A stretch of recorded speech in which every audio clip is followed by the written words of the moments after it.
अस्सलाम वालेकुम व्यूअर्स, क्या हाल है? आप सबके ठीक ठाक हैं? ये सेकंड क्लास मैंने निकाली है बेसिक्स ऑफ अकाउंटिंग के बारे में। तो इसमें भी आज हम कुछ देखेंगे अकाउंटिंग की बेसिक्स क्या हैं, अकाउंटिंग कैसे स्टार्ट होती है, अकाउंटिंग इक्वेशन क्या होती है, उसका कैसे बिजनेस पे इफेक्ट होता है, ट्रांजैक्शन क्या होती है, इवेंट्स किसे कहते हैं। इस टॉपिक में आपको ये कुछ सीखने को मिलेगा। सबसे पहले what is an event. Event जैसे आप सबको पता है, in ordinary language event means anything that happens. The event में बी क्लासिफाइड इनटू टू। कुछ भी चीज़ के होने के, वाक़या होने को कहते हैं जी इवेंट हो गया। लेकिन अकाउंटिंग में इसका क्या काम है? मॉनिटरी इवेंट है। मॉनिटरी इवेंट किसको कहते हैं? Event which are related with money, that is which change the financial position of a person are known as monetary event. कोई भी ऐसा वाक़या जिससे किसी शख्स की फाइनेंशियल पोजीशन चेंज हो जाएगी, उसको कहेंगे कि वो मॉनिटरी इवेंट अकर हुआ है। For example daily shopping, marriage ceremony etcetera. Then non monetary events, ऐसे भी इवेंट्स होते हैं जिससे हमारी फाइनेंशियल पोजीशन चेंज नहीं होती, लेकिन वो इवेंट्स ही कंसिडर होते हैं। Events which are not related with money, that is which do not change, spelling mistake, do not change the financial position of a person are known as non monetary event. For example winning a game, delivering a lecture in the meeting. ठीक है, इस तरह के events जो हैं जिससे आपको कुछ रिटर्न नहीं हासिल हो रहा, तो वो क्या है? आपके नॉन मॉनिटरी इवेंट्स हैं। ट्रांजैक्शन क्या होती है? ट्रांजैक्शंस इसी को कहते हैं, इवेंट्स को, जिसमें पैसा इन्वॉल्व होगा, वो ट्रांजैक्शन होगी। बिजनेस में उसको रिकॉर्ड किया जाएगा। बिजनेस में जो चेंज आता है वो किसी इवेंट से चेंज आता है। In business accounting only those events which change the financial position of the business and which call for accounting are recognised as event. सिर्फ अकाउंटिंग में वो इवेंट्स रिकॉर्ड होंगे जिससे बिजनेस की फाइनेंशियल पोजीशन को फर्क पड़ेगा, या तो फाइनेंशियल पोजीशन उसकी इंक्रीज होगी या डिक्रीज होगी। All monetary events are recognised as business transaction. तो पता चला ट्रांजैक्शन किसको कहते हैं? ऐसे इवेंट्स को, ऐसे वाकयात को जो इसमें पैसा इन्वॉल्व हो और जिससे बिजनेस की पोजीशन क्या हो, चेंज हो जाए, इंक्रीज या डिक्रीज दोनों हो जाए। तो बिजनेस में ये लफज, अकाउंटिंग में ये लफज बार बार इस्तेमाल होगा, ट्रांजैक्शन ट्रांजैक्शन। तो आपको पता होना चाहिए ट्रांजैक्शन क्या है। कोई भी ऐसे वाक्य को जिसमें पैसा इन्वॉल्व है और बिजनेस की पोजीशन अप एंड डाउन हो रही है, उसको कहते हैं ट्रांजैक्शन।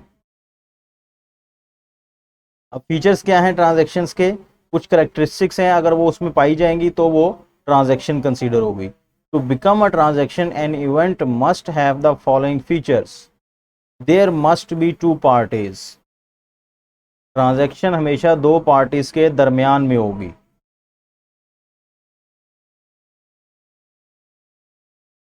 दो पार्टीज के दरमियान का मतलब, बिजनेस में जब भी कोई लेन देन होगी उसमें कम से कम दो पार्टीज इन्वॉल्व होनी चाहिए, तब वो ट्रांजैक्शन बनेगी। अभी आगे जाके हम इसके एग्जांपल्स देखेंगे, लेकिन अभी आपने फीचर्स अपने माइंड में रखने हैं। नेक्स्ट फीचर आ रहा है, the event must be measurable in term of money. उसको पैसे की फॉर्म में उसको मैयर किया जा सकता हो। The event must result in transfer of property और सर्विस।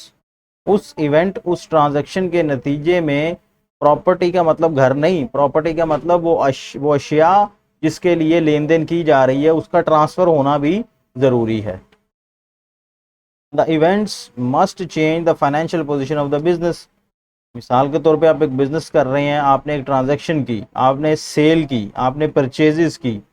जब आप सेल करते हैं तो आपको क्या करते हैं? अपना अशिया उठा के दूसरे को देनी पड़ती है और आपके पास क्या आ जाता है? पैसा आ जाता है। इससे आप तो एक पहली करेक्टरिस्टिक्स पैसे में मैयर कर लिया हमने कि इतने पैसे की सेल हुई। दूसरी करेक्टरिस्टिक्स कह रहा है इसमें दो पार्टीज आप और दूसरा खरीदने वाला दोनों इन्वॉल्व हो गई। तीसरा इसमें क्या कह रहा है? ट्रांसफर ऑफ प्रॉपर्टी, आपकी अशिया उसके पास ट्रांसफर होगी और उसका पैसा आपके पास ट्रांसफर हो गया। और चौथी क्या है? आपकी फाइनेंशियल पोजीशन में भी चेंज आया। अगर आपने वो चीज़ें महंगी सेल की हैं खरीदने से, तो इसका मतलब आपकी फाइनेंशियल पोजीशन पहले से स्ट्रांग हो गई, आपको प्रॉफिट हुआ है। लेकिन अगर आपने किसी मजबूरी की बिना पर वो चीज़ें सस्ती बेच दी हैं, तो इसका मतलब आपकी फाइनेंशियल पोजीशन में फिर भी चेंज आया है कि आपको लॉस हुआ है, लॉस से आपकी फाइनेंशियल पोजीशन डाउन हो गई है। अब ये दो किस्म की हो सकती है फाइनेंशियल पोजीशन। क्वांटिटेटिव चेंज आ सकता है और क्वालिटेटिव चेंज आ सकता है। क्वांटिटेटिव चेंज मतलब पैसे की सूरत में आपकी जो फाइनेंशियल पोजीशन है वो अप एंड डाउन हो गई है। मिसाल के तौर पे आप क्वांटिटेटिव चेंज में क्या कह सकते हैं, मशीनरी जो है वो डिस्ट्रॉय हो गई है। डिस्ट्रॉय होने से कितने का नुकसान हुआ, 50,000 का नुकसान हो गया। आपकी जो है ना क्वांटिटी डाउन हो गई है। अब आपके पास जो वर्थ पहले थी उसमें से 50,000 कम हो गया, ये क्वांटिटेटिव चेंज आया। क्वालिटेटिव चेंज कौन सा होगा, मशीनरी आपने परचेज कर ली है। अब आपने मशीनरी परचेज की है, आपने पैसे पे किए हैं, अब आपके पास क्वालिटी आपकी चेंज हो गई है। या तो आपकी क्वालिटी बढ़ गई है, अच्छी मशीन है, प्रोडक्शन अच्छी हो रही है, इसका मतलब आपके बिजनेस की क्वालिटी पहले से बढ़ गई है। अगर वो मशीन खराब आ गई है, आपने पैसा ज्यादा दे दिया है, इसका मतलब फिर भी आपकी बिजनेस की financial position quality wise change हो गई क्योंकि पैसा कम हो गया है। तो जल्दी जल्दी से इसको गो थ्रू करते जाते हैं। क्लासिफिकेशन, अब कुछ ट्रांजैक्शन ऐसी, हमने पीछे ट्रांजैक्शन तो पढ़ ली कि किस इवेंट को ट्रांजैक्शन अकाउंटिंग कहेगी। अब उस ट्रांजैक्शंस की आगे क्लासिफिकेशन आ गई। पहली है कैश ट्रांजैक्शन। नाम से पता चला जिस ट्रांजैक्शन में कैश इन्वॉल्व होगा, ऑन द स्पॉट कैश पे कर दिया या कैश ले लिया, तो इसका मतलब वो ट्रांजैक्शन क्या होगी, कैश ट्रांजैक्शन होगी।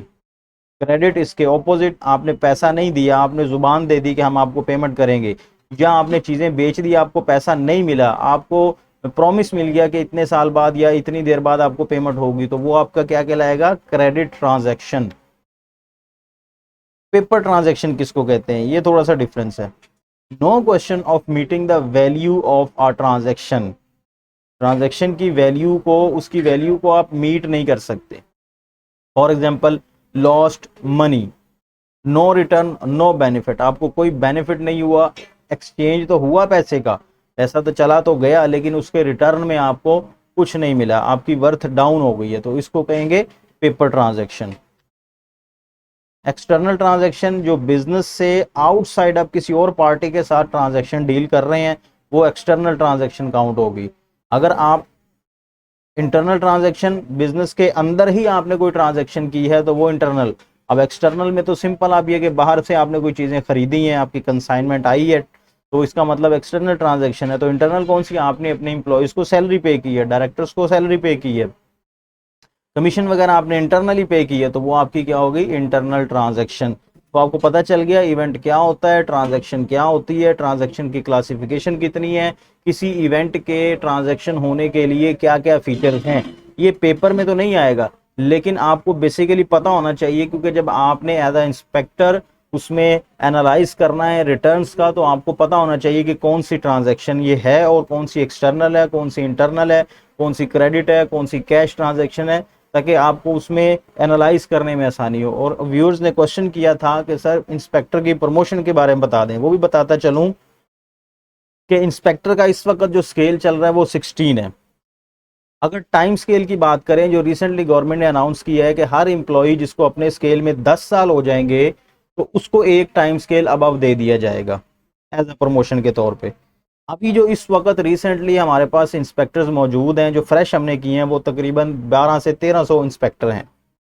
ठीक है, जो प्रीवियसली ओल्ड इंस्पेक्टर्स हैं वो तो जल्द रिटायर हो जाएंगे, क्योंकि 1994 से जो ना भर्तियां नहीं हुई थी, तो वो पुराना बैच ही है जो चल रहा है, तो वो जल्दी रिटायर हो जाएगा। तो ये जो अब वाला बैच है, ये भी जल्दी प्रमोट हो जाएगा। अगर प्रमोट नहीं भी होता तो 10 साल बाद इनको एक टाइम स्केल मिल जाएगा, जिससे इनका स्केल एक्सपेक्टेड है कि 17 स्केल हो जाए। 17 स्केल होने का मतलब 17 की अथॉरिटी तो नहीं होगी, लेकिन 17 की सैलरी एक्सपेक्ट की जा सकती है कि इनको 17 की सैलरी मिल जाएगी। फिर उसके बाद अगर मिसाल के तौर पे पहले ही प्रमोट हो जाते हैं, इंस्पेक्टर से इनकी प्रमोशन आ जाती है, फिर ये क्या होंगे, फिर ये बनेंगे इनलैंड रेवेन्यू ऑफिसर। फिर हमारा कैडर क्या होगा, IRO का, ये ऑफिसर रैंक है, स्केल फिर भी 16 ही रहेगा। ठीक है, अब इसमें थोड़ी कंफ्यूजन है कि अगर 10 साल बाद 17वां ले लेते हैं, तो ये जो है ये अभी 16 में ही रहेंगे, अभी ये इसकी क्लैरिफिकेशन चल रही है। लेकिन अगर वो IR हो जाते हैं तो फिर 16 उनका स्केल है। उसके बाद फिर जब प्रमोशन होगी, फिर वो 17 में जाएंगे, एज अ असिस्टेंट कमिश्नर बन जाएंगे, फिर फुल फ्लैज अथॉरिटी उनके पास आ जाएगी। तो ये इनका प्रमोशन स्ट्रक्चर होगा। तो जो एक्सपेक्टेड सैलरी है इनकी स्टार्टिंग वो 50 प्लस ही होगी, मतलब 50 से 60 के दरमियान इनको जो है ना सैलरी मिल सकती है। चलें आते हैं अपने टॉपिक की तरफ दोबारा। ये तो हमारी एक्सपेक्टेशन थी उसके बारे में, लेकिन बहरहाल आपने डिमोटिवेट नहीं होना, आपने अपनी तैयारी डट के करनी है गवर्नमेंट जॉब, ये परमानेंट जॉब और बड़ी अथॉरिटी वाली जॉब है। Rules for deciding weather a transaction is cash और क्रेडिट।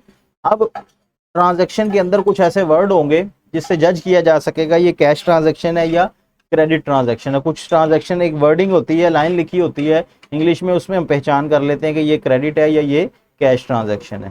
कैश का वर्ड जब मेंशन होगा इट्स मीन वो अंडरस्टूड है कैश में है, कैश में चीजें बेची हैं या कैश में खरीदी हैं, तो फिर कैश का लफ्ज अगर लाइन के अंदर आ गया तो फिर इसका मतलब है वो कैश ट्रांजेक्शन है। The name of the seller और buyer is not mention in the transaction. अगर ट्रांजेक्शन के अंदर सेलर और बाय का नाम नहीं लिखा और कैश भी नहीं लिखा तो फिर भी वो कैश ट्रांजेक्शन होगी। For example goods purchase for ₹50,000। अब इसमें ना कैश का लफज आया तो ना इसमें किससे खरीदी है उसका नाम आया, तो इट्स मीन ये कैश ट्रांजेक्शन ही होगी। ये अकाउंटिंग का बेसिक रूल है कि ट्रांजेक्शन को जज करना हो। क्रेडिट ट्रांजेक्शन में क्या कहता है, द वर्ड ऑन क्रेडिट और ऑन अकाउंट इज मेंशन। ये लफज मेंशन होंगे, कैश का लफज नहीं होगा, तो इट्स मीन वो क्रेडिट ट्रांजेक्शन गिनी जाएगी। इससे बड़ा इफेक्ट पड़ जाएगा, जब कैश ट्रांजेक्शन को आप रिकॉर्ड करेंगे तो इट्स मीन आपका कैश जा रहा है या कैश आ रहा है, जबकि क्रेडिट ट्रांजेक्शन को जब आप रिकॉर्ड करेंगे अकाउंटिंग में इट्स मीन आपके कैश पे कोई चेंजिंग नहीं आ रहा, आपका क्या आ रहा है, सिर्फ एक लाइबिलिटी या तो क्रेडिटर की सूरत में आप पे पड़ रही है या फिर डेटर की सूरत में आपके एसेट बढ़ रहे हैं। ये सारी हेल्प करेगा आपको कैश फ्लो स्टेटमेंट के एनालिसिस में, जो कि फाइनेंशियल अकाउंटिंग का एक टॉपिक है, जिसमें कैपिटल बजटिंग और कैश फ्लो एनालिसिस में आपको ये हेल्पफुल मिलेगा कि जब कैश फ्लो स्टेटमेंट आप देखते हैं उसमें जस्ट कैश का जो है ना एनालिसिस किया जाता है कि इस बिजनेस ने इस साल के दौरान कितना कैश फ्लो किया, कितना कैश इन हुआ और कितना कैश आउट हुआ। तो जब आपको ट्रांजैक्शन का ही नहीं पता होगा कि कौन कौन सी ट्रांजैक्शन कैश में इन्वॉल्व होती है तो फिर आप उसको कैसे एनालिसिस करेंगे। The name of the seller और a buyer is mention in the transaction and the word cash is not mention. अगर सिंपल नाम लिखा हुआ है तो फिर वो ट्रांजैक्शन क्रेडिट होगी। For example goods purchase from mister ABC for ₹50,000। अब कैश का लफज नहीं आया, उसमें आ गया कि हमने किसी से चीजें खरीद ली हैं, तो इट्स मीन वो क्रेडिट ट्रांजैक्शन होगी। अब अकाउंटिंग इक्वेशन क्या है, द थ्री बेसिक, सॉरी यहाँ पे बेसिक आना, the three basic elements of the accounting are assets, liabilities and owner equities. ये तीन बेसिक चीजें हैं जिस पर सारी अकाउंटिंग बेस कर रही होती है। दो चीजें और भी हैं लेकिन वो अकाउंटिंग इक्वेशन में यूज नहीं होती है। अकाउंटिंग इक्वेशन क्या होती है, बिजनेस के पास कितने रिसोर्सेज हैं और बिजनेस के पास कितना सोर्स है, मतलब बिजनेस ने कहां कहां से पैसा लेना है और उसको कहां कहां इस्तेमाल कर रही है अपने प्रॉफिट अर्न करने के लिए। वो क्या होते हैं, रिसोर्सेज इक्वल टू सोर्सेज, वो अकाउंटिंग इक्वेशन होती है। Assets always equal to liabilities plus capital.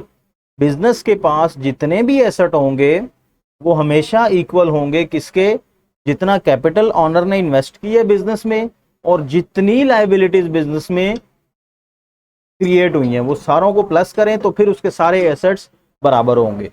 तो कहने का मतलब ये कि एक अगर मैं ऑनर हूं बिजनेस का और आप बिजनेस हैं तो मेरा जितना पैसा आपके पास लगेगा आपके पास उतना ही पैसा होगा, आप उसी को ही कम ज्यादा करके अपने बिजनेस की ट्रांजैक्शंस करेंगे। तो आज हम ट्रांजैक्शंस देखेंगे, हर ट्रांजैक्शन का इफेक्ट देखेंगे बिजनेस पे, उसका क्या इफेक्ट पड़ता है।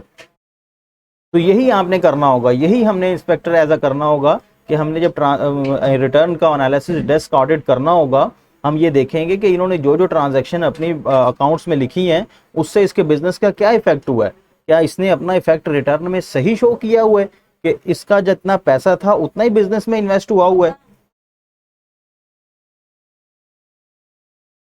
अब एसेट्स के बारे में देख लेते हैं कि एसेट्स क्या है। Assets represent the things of value that a business own. ये लास्ट क्लास में भी हमने ये डील किया था कि एसेट्स क्या होते हैं।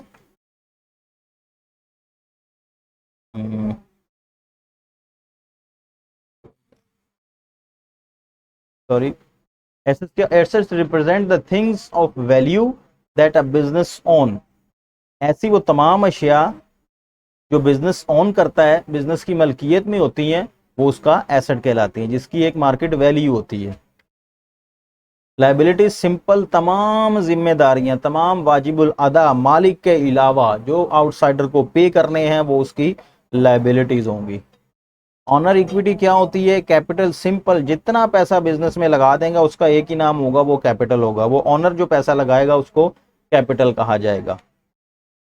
अब ये लाइबिलिटी और कैपिटल प्लस करके बिजनेस के पास जितना एसेट आएगा वो एसेट्स होंगे उसके। तो ये इक्वेशन बन गई asset equal to liabilities plus owner equity. Liabilities को रेड इसलिए किया है क्योंकि ये जितनी कम होगी बिजनेस की उतनी ही वर्थ ज्यादा होगी। अभी हम इसकी फर्दर डिटेल में नहीं जा रहे, करंट लाइबिलिटीज कौन सी हैं, फिक्स लाइबिलिटीज कौन सी हैं, करंट एसेट कौन से हैं, फिक्स एसेट कौन से हैं, फ्लोटिंग एसेट कौन से हैं। जो हमने रेशो एनालिसिस वाला लास्ट क्लास क्लियर की थी उसमें मैंने आपको ये नहीं बताया था कि ये कैसे बनता है। मुझे यही एक्सपेक्टेशन थी कि आप सारे कॉमर्स के स्टूडेंट्स होंगे तो ये आपको आइडिया होगा, लेकिन उसके बाद फिर अब मैं ये बेसिक्स करवा रहा हूँ क्योंकि हमारा अकाउंटिंग का सिलेबस है तो मुझे बेसिक से स्टार्ट करना पड़ा। Resources always equal to sources. Sources का मतलब वो जरिया जहां से पैसा आया है। रिसोर्सेज का मतलब अब पैसा आ तो गया, हमने अब इससे क्या क्या अपना जो है ना रिसोर्सेज बना लिए हैं, अपने एसेट्स बना लिए हैं जिससे हमने आमदन अर्न करनी है। Assets equal to claims against assets. जितने असासे होंगे वो बराबर होने चाहिए जो उनके हकदार हैं। हकदार दो ही हो सकते हैं, या तो ऑनर खुद है या फिर आउटसाइडर जिसने इन्वेस्ट किया है।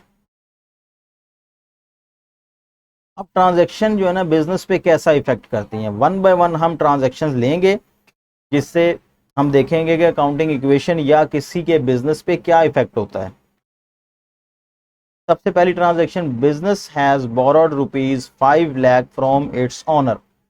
बिजनेस ने क्या किया, अपने मालिक से पैसा उधार लिया, या दूसरे लफ्जों में owner invest capital in the business ₹5 lakh. अब लेफ्ट साइड जो है वो ऑनर इक्विटी कैपिटल वाली, लाइबिलिटी वाली और इक्वल टू एसेट होना चाहिए। बिजनेस में जैसे ही पैसा आया, बिजनेस के पास कैश की सूरत में पैसा आ गया, बिजनेस अब इसको यूज कर सकता है, ठीक है। साथ ही साथ उसकी जिम्मेदारी भी बढ़ गई एज अ कैपिटल की सूरत में, या उसके पास कैपिटल भी आ गया, उसका क्लेम करने वाला भी आ गया कि भाई ये जो पैसा बिजनेस के पास आया है ये किसका क्लेम है, कौन इसका हकदार है, तो ऑनर इसका हकदार है। तो ऑनर जब पैसा बिजनेस में लगाएगा तो वो कैपिटल का नाम दिया जाएगा। तो कैश इक्वल टू कैपिटल। अभी लाइबिलिटी कोई नहीं है तो वो नील। ये दोनों साइडें बराबर होनी चाहिए, मतलब एक ट्रांजैक्शन से बिजनेस की फाइनेंशियल पोजीशन तो चेंज होगी लेकिन उसकी इक्वेशन चेंज नहीं हो सकती। उसके तमाम एसेट्स बराबर होंगे कैपिटल प्लस लाइबिलिटी के, जिसे हम बैलेंस शीट कहते हैं। तो बैलेंस शीट की दोनों साइड्स हमेशा इक्वल होनी चाहिए। परचेज्ड अ बिल्डिंग, बिल्डिंग खरीद ली। अब क्या होगा, जब बिल्डिंग खरीदी तो बिल्डिंग के बदले कुछ पे किया, जी पैसा पे किया, हमने पैसा दे दिया उसको। फिर हमें क्या मिला, हमें बिल्डिंग मिल गई, हमें उस बिल्डिंग की ऑनरशिप मलकियत मिल गई। तो हमारा एक एसेट तो चला गया, कैश क्या है, एसेट है, ठीक है, और दूसरा बिल्डिंग क्या है, वो हमारे पास आ गई। तो क्या इफेक्ट आया, कैश की डिवीजन होने के बाद एक नया एसेट नाम से ऐड हो गया जो कि 2 लाख रुपया होगा बिल्डिंग के नाम से। कैपिटल साइड पे कोई फर्क नहीं पड़ा, लेकिन अभी भी इक्वेशन हमारी बराबर है, 5 लाख इधर 5 लाख उधर। Purchase furniture for ₹30,000। हाँ जी, फर्नीचर भी क्या है, हमारा एसेट है। अब ये आपको इधर एसेट की टाइप्स कैटेगरीज भी क्लियर होती जाएंगी, कौन कौन सी चीज एसेट्स है। एसेट उन चीजों को कहते हैं, मैंने आपको लास्ट लेक्चर में भी क्लियर किया था कि एसेट्स उन चीजों को कहेंगे कि जो चीजें हम फॉर सेल पर्पज नहीं लेते, हमने उनको यूटिलाइज करना होता है इन द बिजनेस, हमने अपनी बिजनेस के साथ उनको लेके चलना होता है, वो हमारे एसेट्स हैं। तो क्या होगा, हमारा कैश डिक्रीज हो जाएगा। लास्ट हमारा कैश 3 लाख था, उसमें से 30,000 का हमने फर्नीचर खरीद लिया, एक नया एसेट हमारे बिजनेस में आ गया, कैश कम हो गया। तो फिर भी हमारी इक्वेशन क्या है, इक्वल है। कोई टाइपिंग एरर आ जाए, कोई एरर आ जाए, उसको इग्नोर कर दीजिएगा। Purchases goods for ₹1,50,000। अब गुड्स मैंने आपको बताया था, गुड्स नाम स्पेसिफिक होता है उन चीजों के लिए जो आपने रीसेल करनी होती है, होता ये भी एसेट ही है जब तक ये बिक नहीं जाता। कैश हमारा कम हो गया उतनी गुड्स से, बिल्डिंग वहीं की वहीं खड़ी है, हमारा फर्नीचर भी वहीं खड़ा हुआ है, एक नया नाम ऐड हो गया कैश से निकल के गुड्स के नाम पे, हमारी नेटवर्थ अब भी इक्वल है। Sold goods costing ₹60,000 for 80,000। 60,000 की चीजें जो थी हमने 80,000 की बेच दी। अब बिजनेस पे क्या फर्क पड़ा होगा, एक तो चीजें कम हो गई हमारी, 60,000 की चीजें हमारी कम हो गई होंगी, हमारे पास कैश आ गया होगा, 80,000 का कैश आ गया। ये जो 20,000 का डिफरेंस है ये कौन लेगा, ये बिजनेस लेगा, बिजनेस का ऑनर लेगा, उसके कैपिटल में इसको ऐड किया जाएगा, क्योंकि उसकी बिजनेस की वर्थ अब बढ़ गई है। तो बिजनेस का जितना रिटर्न होगा वो किसके पास जाएगा, ऑनर के पास। 80,000 कैश ऐड कर दिया, बिल्डिंग वैसी की वैसी 20,000, और ये फर्नीचर हमारा 30,000 वैसे ही है। इसमें से हमने सिर्फ माइनस करना है जितने की चीज़ें सेल थी, जितने की कॉस्टिंग प्राइस थी, रिमेनिंग ये आ गया, और इधर हमने इसमें ऐड कर दिया, तो ये हमारी नेटवर्थ बराबर आ गई, ये इसके बराबर है। अगर कोई एरर आ जाए तो वो आप खुद देख लीजिएगा।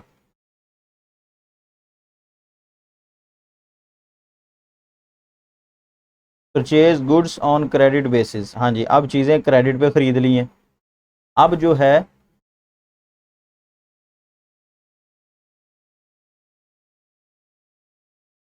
उधार खरीदी हैं चीज़ें, उधार में क्या होता है, पैसे दिए जाते हैं, नहीं पैसे नहीं दिए जाते, तो फिर क्या दिया जाता है, जुबान दी जाती है कि हम आपको पेमेंट कल कला कर देंगे।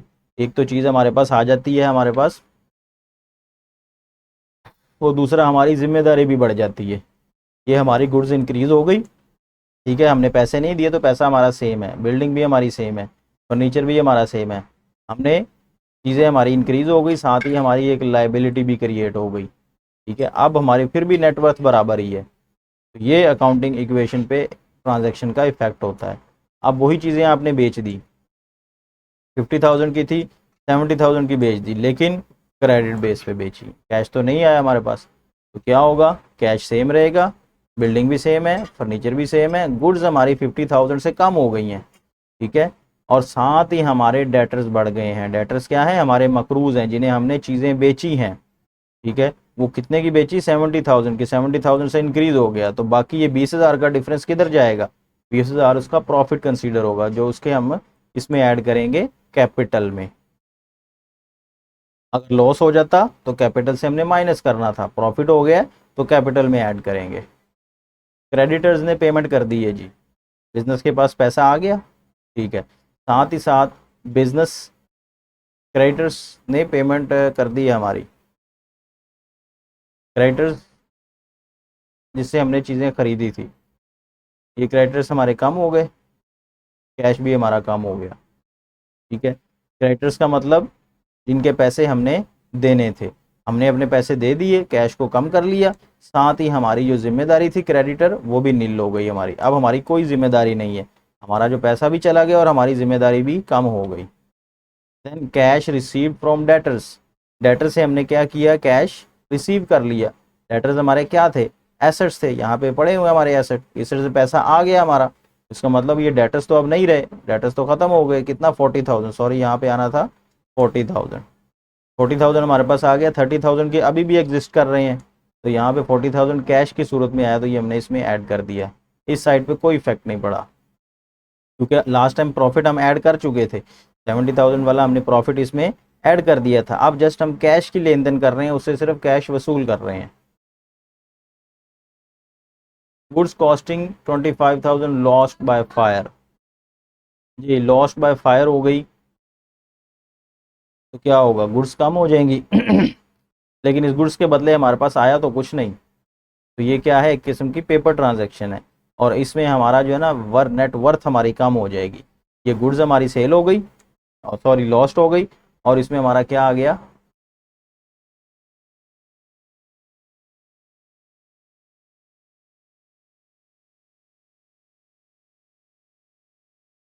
ये हमारी गुड्स कम हो गई, इसका मतलब हमारा कैपिटल भी डिक्रीज हो गया। तो असल में बिजनेस में जो पैसा लगा है वो ओनर का लगा है, जब लॉस होगा तो ओनर को ही लॉस होगा। अब सैलरी पेज कर दी हमने, इंटरनल ट्रांजैक्शन आ गई हमारी, सैलरी कितने की पे की, 7,000 की, सैलरी किस सूरत में पे की जाती है, कैश की सूरत में पे की जाती है, तो कैश हमारा कम हो गया, ये जी कैश हमारा कम हो गया। अब नेटवर्थ साथ किस कम होगी, किसका पैसा गया है, ये ऑनर का गया, तो कैपिटल में से माइनस हो गया।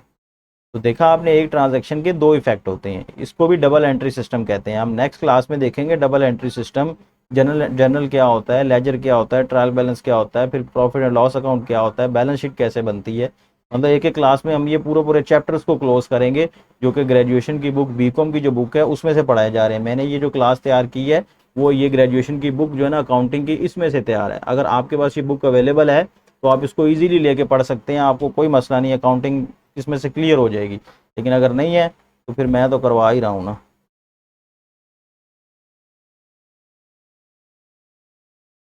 दोबारा आ गई है सैलरी पेज।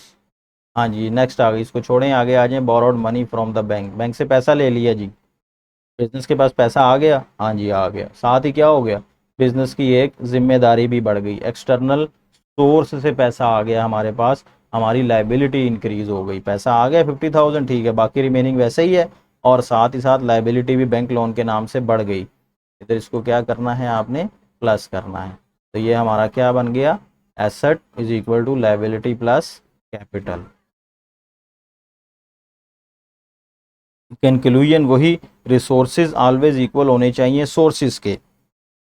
आप एक बंदे की रिटर्न को एनालिसिस कर रहे हैं तो उसमें जितना कैपिटल उसने स्टार्ट में लगाया था, साल के बाद सारी ट्रांजैक्शन करने के बाद उसका कैपिटल आपने देखना है कि उसका कैपिटल और जो बिजनेस की ट्रांजैक्शन है वो इक्वल है, कोई उसमें हेर फेर तो नहीं है।